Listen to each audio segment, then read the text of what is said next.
अतिशय आनंदाचा दिवस आहे। आज भाजपचा गटनेता निवडला जातोय। थोड्याच वेळामध्ये 11 साडे 11 वाजता ती घोषणा होईल आणि सर्वच कार्यकर्ते, सर्व मतदार, सर्व महाराष्ट्र आज खुश आहे की त्यांना आज भाजप मित्रपक्ष महायुतीचं सरकार या ठिकाणी येणार आहे।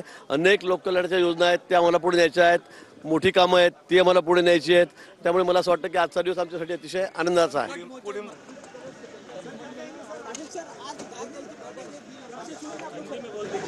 हिंदी में बोल दीजिएगा एक बार।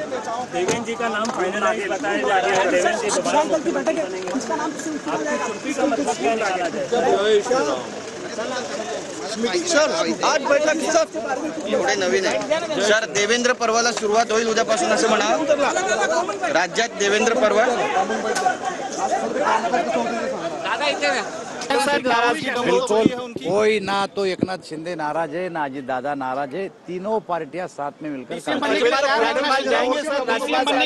गृह मंत्रालय की मांग जो है उनके तरफ से की देखिए, गई है। पहले सीएम और डीसीएम का शपथ ग्रहण होगा और उसके बाद मंत्रालय का बंटवारा होगा। आनंदी आहोत, आमच्या चेहऱ्यावरनं तुम्हाला कळत असेलच।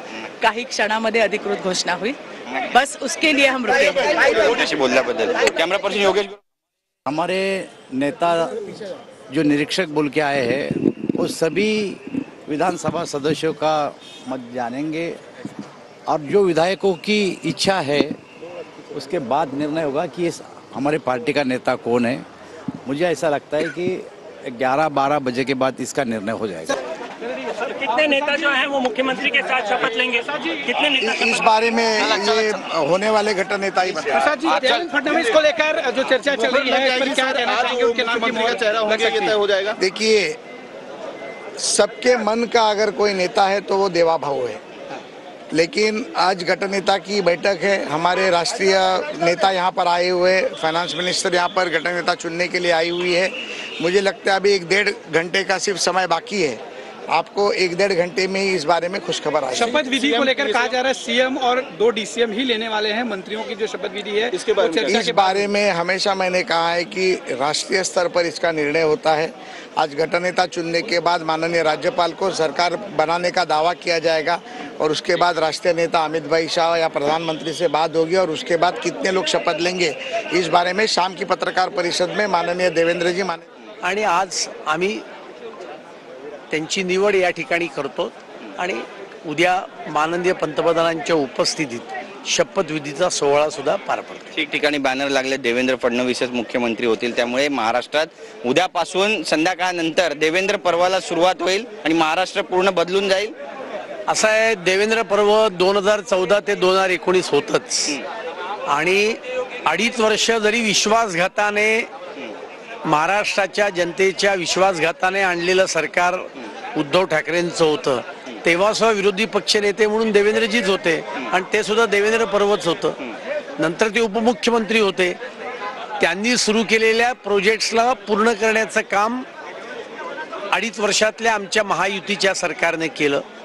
आता येणाऱ्या 5 वर्षामध्ये महाराष्ट्र अधिक वेगाने विकसित करण्याचं काम, महाराष्ट्राचा समतोल विकास आणि सर्व समाज गटांचा विकास करण्याचं काम माननीय देवेंद्रजींच्या नेतृत्वाखाली होईल।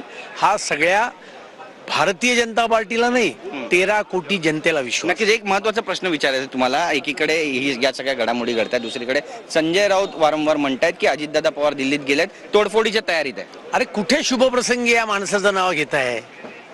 काहीतरी काय आपलं जे कंपाऊंडरकडनं सुद्धा औषधं घेत नाहीत अशी त्यांची बौद्धिक अवस्था आहे। त्यांच्याविषयी आता त्यांची नावं कुठे चांगल्या प्रसंगी घेत आहेत? त्यांना एखाद्या चांगल्या सायकॅट्रिकची गरज आहे। आमच्याशी बातचीत केल्याबद्दल camera person Yogesh Gurav, Girish Gaikwad, TV9। पद्धत जर बघितली, त्यांनी या 5 वर्षामध्ये जनसंपर्क असेल, सगळ्या राज्यातल्या अनेक घटना हाताळण्याची त्यांची सचोटी असेल, निश्चित पक्ष या गोष्टीचा विचार करेल।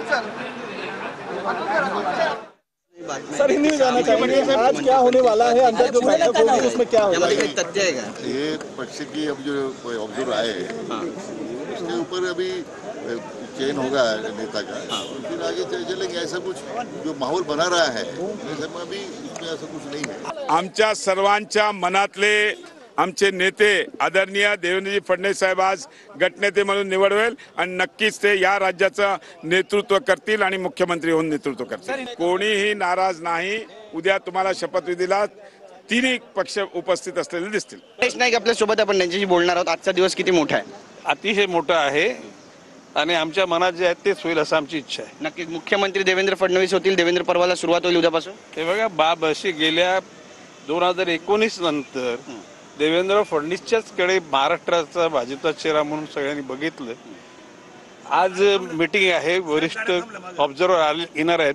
आता वरच्या लोकांची काय इच्छा आहे त्या आम्ही बघून घेतो. नक्कीच गटनेतेपदी पण निवड होईल आज विधिमंडळाच्या. निश्चितपणे. धन्यवाद. आपण पाहतो एकूणच भाजपच्या कोर कमिटीची बैठक होती आणि या सगळ्या नेत्यांच्या प्रतिक्रिया आपण पाहिल्या. भाजप नेते या ठिकाणी येण्यास सुरुवात झालेली आहे. सदाभाऊ खोत आणि प्रसाद लाड यासोबतच अतुल भातखळकर यांनी या ठिकाणी प्रतिक्रिया दिलेल्या आहेत. देवेंद्र फडणवीस हेच आमच्या मनातील आणि महाराष्ट्राच्या मनातील मुख्यमंत्री आणि गटनेते असल्याचं या नेत्यांनी या ठिकाणी म्हटलंय. विधानसभा निवडणुकीमध्ये भाजप हा सर्वात मोठा पक्ष ठरलेला आहे. सर्वाधिक जागा 132 जागा भाजपनं जिंकल्या आणि आता निरीक्षक जे आहेत ते सुद्धा पोहोचतील आणि आता देवेंद्र फडणवीस जे आहेत ते या बैठकीसाठी, भाजपच्या कोर कमिटीच्या बैठकीसाठी आता निघालेले आहेत. भाजपला फडणवीस आता मुख्यमंत्री आणि गटनेते होतात का ते पाहणं खरं तर वृषाली अतिशय महत्त्वाचं असणार आहे. भाजपच्या कोर कमिटीची बैठक होणार आहे आणि त्याच्यानंतर गटनेता निवडीची जी बैठक होईल त्याच्यामध्ये ज्येष्ठ आमदार जे आहेत ते प्रस्ताव मांडतील, अनुमोदन देतील आणि त्याच्यानंतर गटनेता जो आहे तो निवडला जाईल. विनायक डावरू आमचे प्रतिनिधी आमच्या सोबत आहेत. अधिक माहिती जाणून घेणार आहोत. विनायक, देवेंद्र फडणवीस यांचा ताफा निघालेला आहे,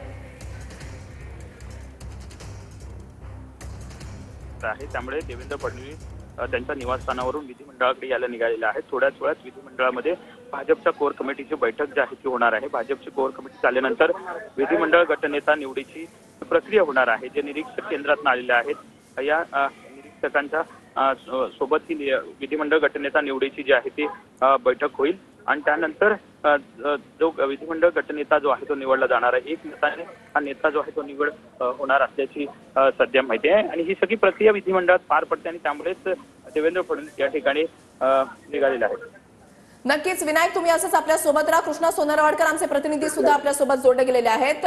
आपण त्यांच्याकडे जाणारच आहोत. मात्र ही दृश्य आपण पाहत आहे. आता विधिमंडळामध्ये भाजपचे आमदार जे आहेत ते आता एक एक जण पोहोचायला सुरुवात झालेली आहे आणि प्रत्येकाकडूनच विश्वास व्यक्त केला जातोय की देवेंद्र पर्वाला सुरुवात होईल. आमदार जे आहेत ते आता या ठिकाणी विधिमंडळामध्ये पोहोचतायत. सुरुवातीला भाजपच्या कोर कमिटीची बैठक आणि त्याच्यानंतर गटनेता निवडला जाईल.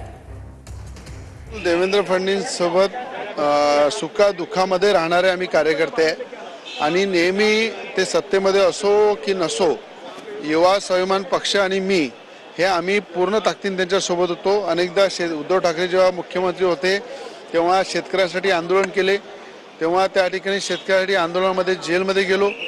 मोठ्या प्रमाणात विपक्ष म्हणून आम्ही ताकदीनं देवेंद्र फडणवीसांसोबत लढलो आणि जेव्हा सत्तेमध्ये होते तेव्हाही आम्ही देवेंद्र फडणवीसांसोबत होतो आणि आताही काळ्या दगडावरची पांढरी रेघ आहे. देवेंद्र फडणवीसजीच उद्या मुख्यमंत्रीपदाची शपथ घेतील.